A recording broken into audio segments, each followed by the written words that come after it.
couple of minutes. It isn't thundering, it's my stomach. Weather-wise, it's very unsettled. I think it's going to stay that way in the next few days. If you've got anything that needs doing out of doors, the message really to do it today, because there's some more rain on the way. We've got a little area of low pressure, weather front moving in from the west. That's going to trigger some showery outbreaks of rain.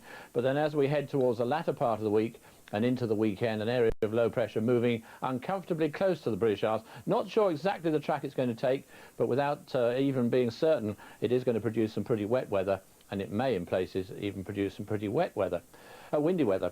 The thundery weather that we've had the last few days has now moved on to the continent, so it's their turn to have some quite nasty storms and some large totals of rain.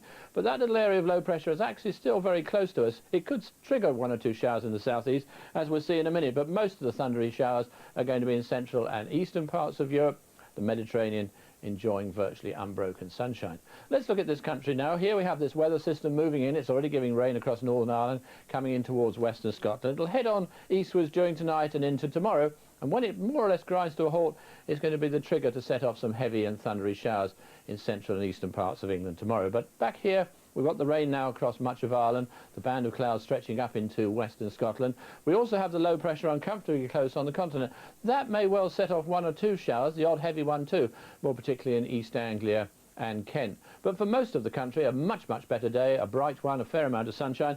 If there are some other showers, perhaps along the Pennines and through the mountains of Scotland. But the main exception to the fine weather is Northern Ireland and western Scotland, where that rain will continue to gather as the afternoon goes on. Still a little bit of mistiness, perhaps along some of those coasts and in the Northern Isles, holding the temperatures down, but a warm 25 degrees in some places, more particularly I would think Morven, round about Ross-on-Wye, that sort of area.